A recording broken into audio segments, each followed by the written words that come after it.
जय हिंद साथियों, आज के इस क्लास में आप सभी का बहुत बहुत स्वागत है। तो साथियों, बिहार पुलिस सिपाही की नई भर्ती 2025 के लिए आज आपका साइंस का प्रैक्टिस सेट नंबर 6 चलेगा। इससे पहले साथियों आपका साइंस में टोटल 5 प्रैक्टिस सेट और ज्योग्राफी में आपका 3 प्रैक्टिस सेट कंप्लीट हो चुका है।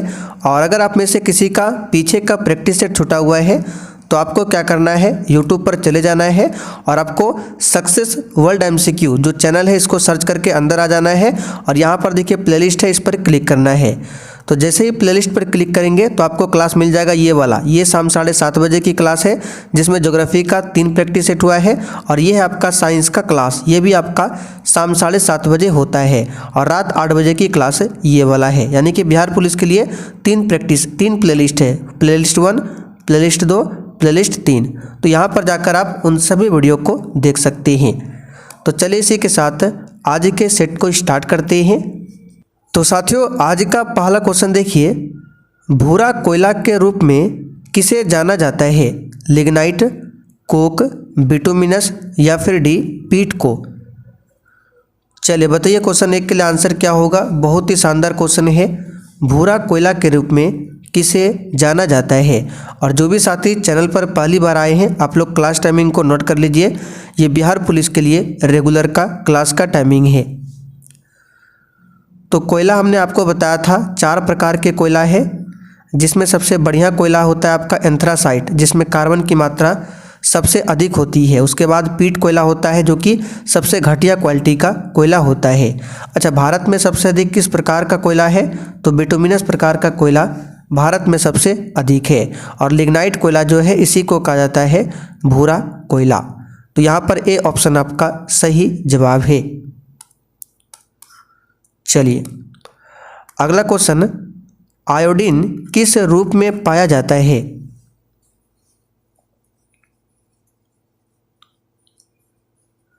तो साथियों, आयोडीन की बात करें, ये ठोस रूप में पाया जाता है। किस रूप में पाया जाता है? ठोस रूप में। आयोडीन की बात करें, इसका संकेत होता है आई और परमाणु क्रमांक होता है 53। और आयोडीन जो है एक प्रकार का अधातु है, लेकिन ये क्या है, अपवाद है, क्योंकि इसमें धात्विक चमक होती है। अधातु होते हुए भी इसमें धात्विक चमक होती है, इसीलिए आयोडीन क्या है, एक प्रकार का अपवाद है। अच्छा, आयोडीन की कमी से कौन सी बीमारी होती है? तो घेंगा रोग, ये आयोडीन की कमी से होने वाला रोग है। चलिए आगे देखिए, सोना में मिलाया जाता है। सोना की बात करें, इसका संकेत होता है Au, परमाणु क्रमांक होता है 79 और इसका लैटिन नाम क्या है, ओरम। लैटिन नाम क्या है, ओरम। और सोना जो होता है 24 कैरेट का होता है, लेकिन इसका आभूषण नहीं बनता है, इसलिए इसको क्या, इसमें क्या मिलाया जाता है? इसमें या तो तांबा मिलाया जाता है या तो सिल्वर को मिलाया जाता है। तो यहाँ पर देख सकते हैं ऑप्शन में तांबा और चांदी दोनों दिया हुआ है। तो ए ऑप्शन यहाँ पर आपका सही जवाब है। आगे देखिए, ट्यूबलाइट के अंदर किसका मिश्रण होता है? क्वेश्चन के साथ जो भी एक्स्ट्रा डिस्कशन करेंगे उस पर आप लोग फोकस कीजिएगा, ठीक है। तो ट्यूबलाइट की बात करें, इसके अंदर मरकरी और आर्गन का मिश्रण होता है। यहाँ पर ए ऑप्शन आपका सही जवाब है। अब मरकरी की बात कर लें, जिसको कहा जाता है पारा। मरकरी बोले या पारा बोले एक ही बात है। इसका संकेत होता है Hg और परमाणु क्रमांक होता है 80। और पारा की बात करें, इसको क्विक सिल्वर भी कहा जाता है। तो अगर आपसे पूछे क्विक सिल्वर किसे कहा जाता है, तो मरकरी या फिर पारा को क्विक सिल्वर कहा जाता है। और साथियों, प्रश्न के साथ जो भी हम एक्स्ट्रा क्वेश्चन बताते हैं वो सब आपको क्लास नोट्स में मिलेगा। और आपने अभी तक बिहार पुलिस के बैच को ज्वाइन नहीं किया है तो फटाफट से जाकर आप लोग ज्वाइन कर लीजिए। आपको प्ले स्टोर पर ये वाला एप्लीकेशन मिल जाएगा, इसको इंस्टॉल कीजिए और ओपन करने के बाद ये है आपका बिहार पुलिस का बैच। तो इस पर क्लिक करेंगे तो इस प्रकार से आपके सामने कुछ इंटरफेस होगा। तो यहाँ पर देखिए 139 का पेमेंट करके आप लोग इस बैच को परचेज कर सकते हैं। क्लास का जो भी PDF है आंसर के साथ मिल जाएगा इसी बैच में। क्वेश्चन बैंक मिल जाएगा, SPD का मिल जाएगा, इंपॉर्टेंट जीके हिस्ट्री मिल जाएगा, सब्जेक्ट वाइज क्लास मिल जाएगा, सब कुछ मिल जाएगा यहाँ पर, ठीक है। चलिए आगे देखते हैं, कृत्रिम हीरा किसे कहा जाता है? और ये नंबर लिख लीजिए, बैच परचेज करने में या पेमेंट करने में कोई भी प्रकार की समस्या हो तो इस पर आप लोग मैसेज कीजिए। तो कृत्रिम हीरा किसे कहा जाता है? सिलिकॉन कार्बाइड को। याद रखिएगा, सिलिकॉन कार्बाइड को कृत्रिम हीरा कहा जाता है। अब हीरा की अगर हम बात कर लें तो हीरा का अपवर्तनांक कितना होता है? 2.42 होता है। हीरा के कारण जो चमक होती है वो किसके कारण? तो प्रकाश के पूर्ण आंतरिक परावर्तन के कारण हीरा चमकता है। हीरा पूछा जाता है इसका आकार क्या होता है? तो चतुष्फलकीय। हीरा का आकार कैसा होता है? चतुष्फलकीय होता है। हीरा विद्युत का क्या होता है? कुचालक होता है। तो इतने सारे एक्स्ट्रा फैक्ट है, सभी को ध्यान रखिएगा। और हीरा जो है कार्बन का अपर रूप होता है। ग्रेफाइट भी कार्बन का ही अपर रूप है। चलिए, जल सहसंयोजक की ज्यामितीय आकार क्या है? आंसर है जल सहसंयोजक की ज्यामितीय आकार कोणीय होती है। आगे देखिए, सिरका को किसकी सहायता से तैयार किया जाता है? तो सिरका में होता है एसिटिक अम्ल, जिसका फॉर्मूला होता है CH3COOH, और ये एक दुर्बल अम्ल का उदाहरण है। ठीक है, दुर्बल अम्ल। और प्रबल अम्ल का उदाहरण क्या है? तो हाइड्रोक्लोरिक अम्ल, नाइट्रिक अम्ल, सल्फ्यूरिक अम्ल, ये सभी प्रबल अम्ल का उदाहरण है। तो सिरका को तैयार किया जाता है किससे? तो याद रखिएगा, इसका आंसर होगा एसिटोबैक्टर एसिटिक। ठीक है, एसिटोबैक्टर एसिटिक से सिरका को तैयार किया जाता है। तो यहाँ पर सी ऑप्शन आपका सही जवाब है। ऑयल गैस एक मिश्रण है। और साथियों, जिस प्रकार से आपका ज्योग्राफी का प्रैक्टिस सेट स्टार्ट हुआ है, ठीक है, उसी प्रकार आपका पॉलिटी और हिस्ट्री का भी क्लास स्टार्ट हो जाएगा। इसलिए आप लोग देर मत कीजिए, फटाफट से जाकर आप लोग बैच को ज्वाइन कर लीजिए। तो ऑयल गैस एक मिश्रण है किसका? तो याद रखिएगा, संतृप्त ऑक्सीजन का। यहाँ पर ए ऑप्शन आपका सही जवाब है। हाइड्रोकार्बन की बात करें तो हाइड्रोकार्बन होता है एक होता है संतृप्त हाइड्रोकार्बन, और इसका एग्जाम्पल है एल्केन। तो एल्केन पूछे क्या है? तो संतृप्त हाइड्रोकार्बन है। और एल्केन में सिंगल बॉन्ड होता है। कैसा बॉन्ड होता है? सिंगल बॉन्ड होता है। तो पहला हो गया संतृप्त हाइड्रोकार्बन, दूसरा होता है असंतृप्त हाइड्रोकार्बन। असंतृप्त हाइड्रोकार्बन, और इसमें भी दो प्रकार है। पहला इसमें यानी असंतृप्त हाइड्रोकार्बन का दो एग्जाम्पल है, एक एल्किन है। तो अगर आपसे पूछे एल्किन क्या है? असंतृप्त हाइड्रोकार्बन। दूसरा अगर पूछे एल्काइन क्या है? तो ये भी असंतृप्त हाइड्रोकार्बन है। लेकिन एल्किन में आपका डबल बॉन्ड होता है, एल्काइन में ट्रिपल बॉन्ड होता है, जबकि एल्केन में सिंगल बॉन्ड होता है।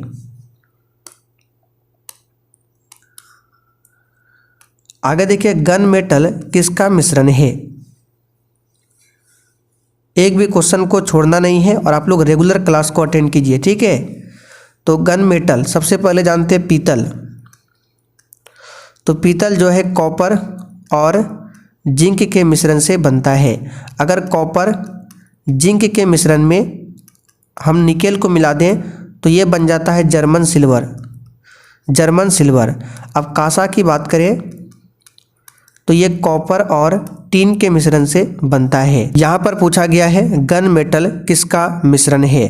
तो गन मेटल की बात करें, अगर हम कॉपर और जिंक में टीन को मिला देते हैं तो ये बन जाता है गन मेटल। तो यहाँ पर देख सकते हैं बी ऑप्शन में दिया हुआ है तांबा, टीन और जिंक, ठीक है। लेकिन तांबा जिंक में निकेल मिला दें तो ये क्या बन जाता है? German silver. तो सभी को ध्यान रखिएगा। एक क्वेश्चन यहाँ से बताते हैं, फ्यूज पूछा जाता है। फ्यूज जो बना होता है किसके मिश्रण से? तो फ्यूज जो है आपका पीबी और टीन के मिश्रण से फ्यूज बना होता है, ध्यान रखिएगा। निम्न में से कौन सबसे अधिक सक्रिय तत्व है? तो आपने क्लास 10th में पढ़ा होगा सक्रियता श्रेणी। तो सक्रियता श्रेणी में सबसे ऊपर आता है पोटेशियम से नीचे आता है सोडियम से नीचे आपका आता है calcium. Potassium, sodium, calcium, magnesium, फिर आपका आता है एल्युमिनियम, फिर आपका आता है जिंक, फेरस, टीन, फिर आपका क्या आता है नीचे पीबी, और उसके बाद नीचे आता है हाइड्रोजन। ठीक है, यानी कि जितना नीचे आएंगे यहाँ पर क्या होगा, सक्रियता श्रेणी इसका क्या होगा, घटेगा। तो सबसे अधिक सक्रिय बोला गया है तो ऊपर में सबसे क्या, पोटेशियम। तो आंसर क्या हो जाएगा, सी ऑप्शन पोटेशियम। ये सबसे क्या है, अधिक सक्रिय तत्व है। चलिए, सॉफ्ट ग्लास किसे कहा जाता है?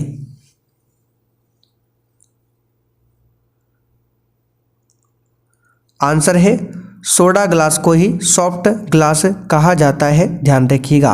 अब यहाँ से आपको इम्पोर्टेंट क्वेश्चन बताते हैं। एग्जाम में पूछा जाता है कि धूप चश्मा में किस कांच का इस्तेमाल होता है? तो याद रखिएगा क्रूक्स कांच।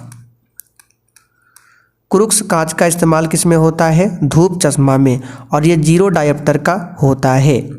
अगर पूछे प्रयोगशाला में जो बर्तन होता है शीशा का, उसमें किस कांच का इस्तेमाल होता है? तो पायरेक्स कांच, जो कि बी ऑप्शन में दिया हुआ है, पायरेक्स कांच प्रयोगशाला बर्तन में होता है। दूरबीन के लेंस में पूछे, दूरबीन के लेंस में तो फिलंट कांच, फिलंट कांच। ठीक है, दूरबीन में पूछे, दूरबीन के लेंस में तो कौन सा कांच होता है, फिलंट कांच। अगर पूछे ट्यूबलाइट या बोतल जो बना होता है किसका बना होता है, तो सोडा कांच का बना होता है। उम्मीद करते हैं सब कुछ आपको समझ में आ गया होगा, और ये सब लिखने की आपको ज़रूरत नहीं है, सब कुछ लिखा मिलेगा। अच्छी गुणवत्ता का फ्यूज किसका बना होता है? तो अभी हमने देखा फ्यूज जो है बना होता है किसके किसके मिश्रण से, तो पीबी और टीन के मिश्रण से बना होता है। लेकिन यहाँ पे पूछा गया है अच्छी गुणवत्ता वाला। ये तो फ्यूज का मिश्रण है, लेकिन अगर इसमें हम कॉपर को भी ऐड कर देते हैं तो ये सबसे बढ़िया फ्यूज बन जाता है इससे। तो यहाँ पर आंसर हो जाएगा आपका तांबा टीन शीशा के मिश्रण से अच्छी गुणवत्ता का फ्यूज बनता है। अब चलिए फ्यूज से संबंधित कुछ क्वेश्चन कर लेते हैं। तो फ्यूज जो है सबसे पहले याद रखिएगा धारा के ऊष्मीय प्रभाव पर काम करता है। अगर पूछे फ्यूज किस सिद्धांत पर काम करता है, धारा के ऊष्मीय प्रभाव पर। फ्यूज को किस क्रम में जोड़ा जाता है, तो श्रेणी क्रम में। आगे फ्यूज को किस तार में जोड़ा जाता है, तो इसको गर्म तार में, एक गर्म तार होता है एक ठंडा तार होता है, तो गर्म तार में जोड़ा जाता है। आगे आता है फ्यूज का प्रतिरोध क्या होता है, तो उच्च होता है। फ्यूज का गलनांक क्या होता है, तो गलनांक निम्न होता है, इसे याद रखिएगा। निम्न गलनांक होने के कारण अगर शॉर्ट सर्किट होता है तो फ्यूज जल्दी पिघल जाता है, इसलिए गलनांक कम होता है लेकिन प्रतिरोध उच्च होता है।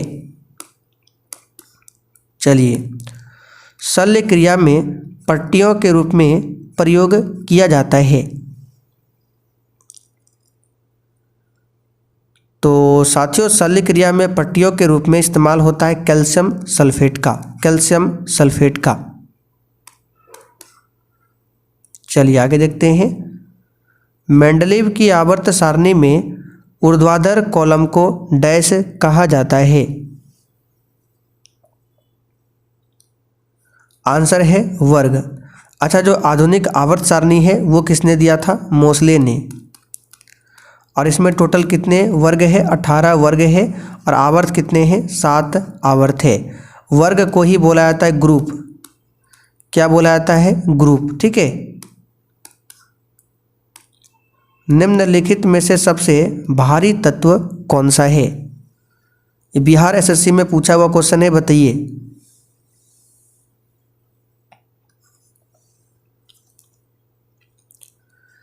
तो सबसे भारी तत्व हो जाएगा ओस्मियम। सबसे हल्का तत्व पूछे तो हो जाएगा हाइड्रोजन। हाइड्रोजन सबसे हल्का तत्व है। हल्का धातु पूछे तो लिथियम। लिथियम हल्की धातु है। कठोर धातु पूछे तो पीटी प्लेटिनम, और कठोर पदार्थ पूछे तो हीरा। ठीक है, फिर से रिपीट कर देते हैं। सबसे भारी तत्व ओस्मियम, सबसे भारी धातु पूछे तो प्लेटिनम, सबसे कठोर धातु पूछे प्लेटिनम, सबसे कठोर पदार्थ पूछे हीरा, सबसे हल्की धातु लिथियम, सबसे हल्का तत्व हाइड्रोजन। ठीक है, चलिए, यूरिया में कितना प्रतिशत नाइट्रोजन पाया जाता है?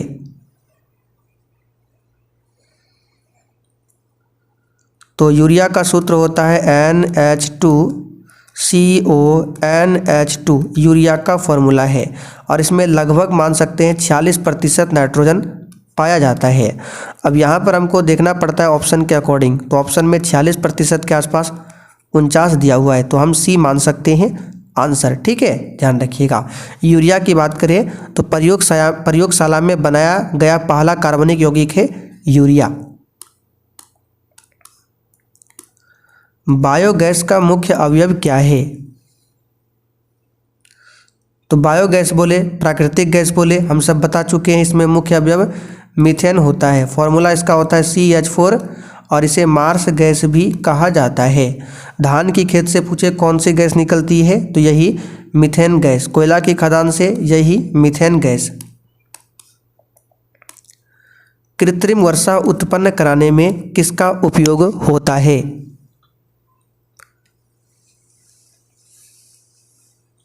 तो आर्टिफिशियल जो रेन होता है इसमें सिल्वर किसका होता है? सिल्वर आयोडाइड का इस्तेमाल होता है। डी ऑप्शन आपका सही जवाब है। इसका फॉर्मूला होता है AgI। सिल्वर आयोडाइड का इस्तेमाल किस में होता है? तो कृत्रिम वर्षा में। सिल्वर ब्रोमाइड की बात करें AgBr, इसका इस्तेमाल होता है फोटोग्राफी प्लेट में। फोटोग्राफी प्लेट में सिल्वर ब्रोमाइड का इस्तेमाल होता है। निम्न में से किसमें अपरंपरागत ऊर्जा स्रोत का उपयोग होता है? देखिए, ऊर्जा की बात करें, एक आपका होता है नवीकरणीय। पूरा समझा देते हैं, ध्यान से सुनिएगा। एक होता है नवीकरणीय और एक होता है अनवीकरणीय। अनवीकरणीय, तो नवीकरणीय को ही बोला जाता है गैर परंपरागत। इसको याद कर लीजिए अभी। गैर परंपरागत बोले या नवीकरणीय, दोनों एक ही बात है। अनवीकरणीय को बोला जाता है परंपरागत। ठीक है, तो यहाँ पर पूछा गया है अपरंपरागत, यानी कि परंपरागत नहीं। अपरंपरागत का मतलब गैर परंपरागत। ठीक है, तो यानी कि नवीकरणीय ऊर्जा का स्रोत आपसे पूछा जा रहा है। और नवीकरणीय ऊर्जा में क्या होता है? उस ऊर्जा को हम लोग बार बार प्राप्त कर सकते हैं, यानी उसे हम पुनः प्राप्त कर सकते हैं, लेकिन इसमें पुनः प्राप्त नहीं कर सकते। जैसे मान लीजिए कोयला, तो पृथ्वी पर जितना भी कोयला है, अगर मान लीजिए कभी न कभी तो खत्म होगा, और अगर एक बार कोयला पूरा खत्म हो जाएगा तो ये लाखों करोड़ों वर्ष बनता है, यानी इसे पुनः जल्दी प्राप्त नहीं कर सकते हैं। तो ये आपका हो जाएगा किसमें? आपका हो जाएगा ये परंपरागत यानी कि अनवीकरणीय ऊर्जा स्रोत में। कोयला, पेट्रोलियम, डीजल, ये सभी किस में आएगा? तो आपका अनवीकरणीय यानी कि परंपरागत में। और गैर परंपरागत की बात करें नवीकरणीय में, तो सौर ऊर्जा, यानी कि सूर्य से जो हम ऊर्जा प्राप्त करते हैं, जैसे सोलर लगाते हैं, तो क्या आज या कल खत्म होगा? नहीं होगा। जैसे जल ऊर्जा, पानी से विद्युत बनाते हैं। पवन ऊर्जा, हवा कभी भी खत्म नहीं होगा, जल भी नहीं होगा, सूर्य से ऊर्जा भी खत्म नहीं होगा। तो ये सभी आपका क्या है? अपरंपरागत यानी कि गैर परंपरागत यानी कि नवीकरणीय। तो यहाँ पर देखिए क्या हो जाएगा इसका आंसर 19 के लिए। मिट्टी तेल का लैंप होगा? बिल्कुल गलत है, कभी ना कभी खत्म हो जाएगा मिट्टी तेल। मोमबत्ती भी, तो यहाँ पे अपरंपरागत पूछा गया है, तो सौर लालटेन यानी सूर्य से चलने वाला लालटेन जो है ये क्या है? नवीकरणीय यानी कि गैर परंपरागत यानी कि अपरंपरागत ऊर्जा का स्रोत है। इसे हम पुनः प्राप्त कर सकते हैं। पृथ्वी में उपलब्ध सबसे कठोरतम पदार्थ क्या है? तो अभी तो हमने बताया हीरा है, लेकिन कठोर धातु पूछे, कठोर धातु, तो आपका प्लेटिनम हो जाएगा आंसर। वॉशिंग सोडा किसका सामान्य नाम है?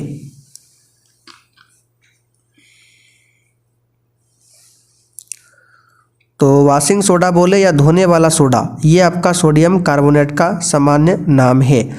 सोडियम बाइकार्बोनेट यानी कि NaHCO3, इसको बोला जाता है खाने वाला सोडा। कैल्शियम कार्बोनेट की बात करें CaCO3, तो संगमरमर बोले, चूना पत्थर बोले, सभी का सूत्र होता है कैल्शियम कार्बोनेट। फल के रस के खमीरीकरण के दौरान कौन सी गैस पैदा होती है?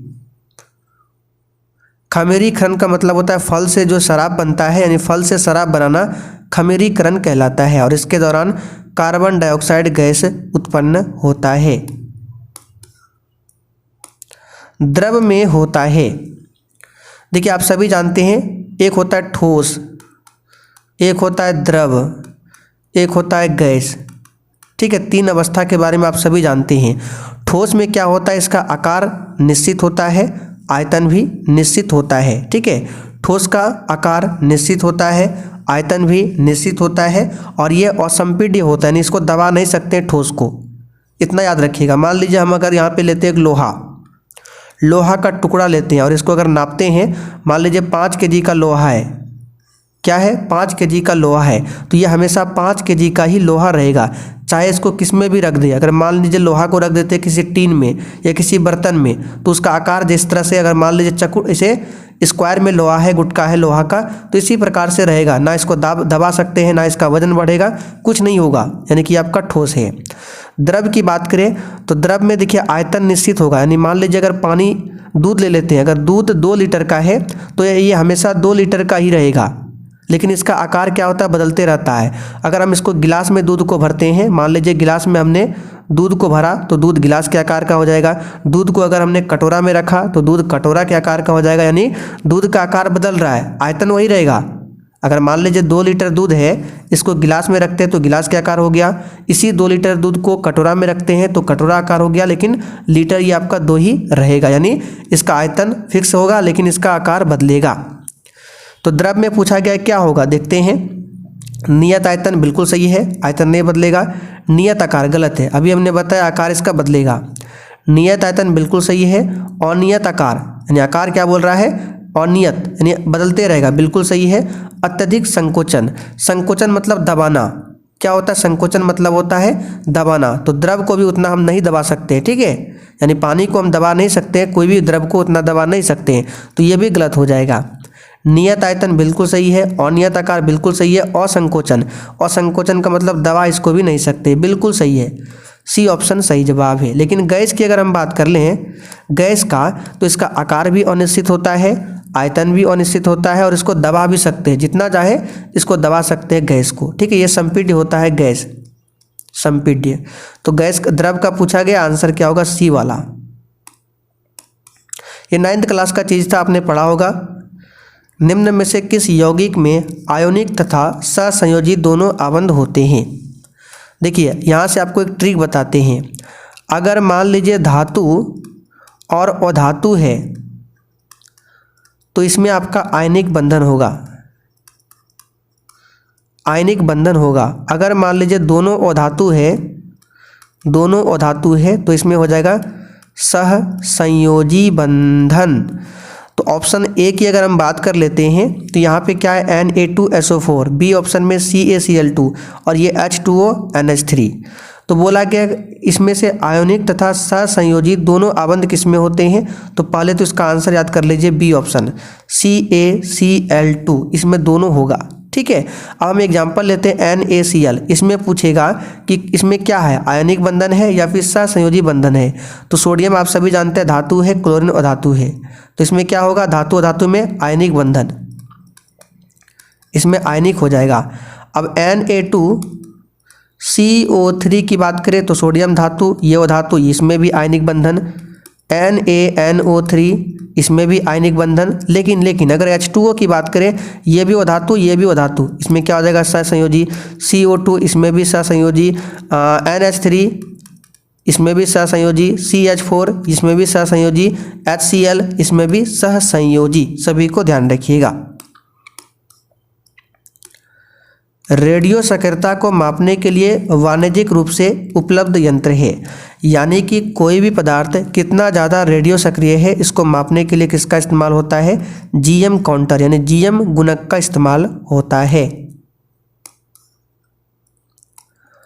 हाइड्रो इलेक्ट्रिक पावर हाउसों में किसे विद्युत ऊर्जा में परिवर्तित किया जाता है। चलिए 26 के लिए बताइए आंसर, फटाफट से बताइए। हाइड्रो इलेक्ट्रिक पावर हाउसों में पूछा गया है कि किसे विद्युत ऊर्जा में परिवर्तित किया जाता है।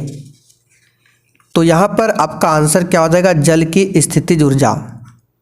जल की स्थितिज ऊर्जा को हाइड्रो इलेक्ट्रिक पावर हाउसों में विद्युत ऊर्जा में बदला जाता है। यानी कि अगर मान लेते हैं कोई बांध है, इसमें पानी भरा हुआ है, तो पानी क्या है, पहले जमा होता है, तो बांध में पानी जब जमा हुआ तो आपका क्या होगा, स्थितिज ऊर्जा। वो क्या आ जाएगा आपका स्थितिज ऊर्जा। और उस बांध के पानी को क्या करता है, ऊपर से डायरेक्ट टरबाइन पर गिराया जाता है, ऊपर से टरबाइन पर गिराया जाता है। ठीक है, तो जैसे ही टरबाइन पर गिरता है तो टरबाइन घूमता है, जिसके कारण विद्युत उत्पन्न होता है। तो वही बोला गया विद्युत ऊर्जा जो आता है वो किस ऊर्जा से, तो ये आपका होता है जल के स्थितिज ऊर्जा से। चलिए आगे देखते हैं, निम्न में से कौन सर्वाधिक रेडियो एक्टिव है। सोचने की जरूरत नहीं है, रेडियम सर्वाधिक रेडियो एक्टिव एलिमेंट है। रेडियम की खोज मैडम क्यूरी ने किया था। ठीक है, मैडम क्यूरी ने किया था। थोरियम की बात करें अगर हम, थोरियम की, तो इसका अयस्क क्या होता है, मोनोजाइट। मोनोजाइट किसका अयस्क है, थोरियम का अयस्क है।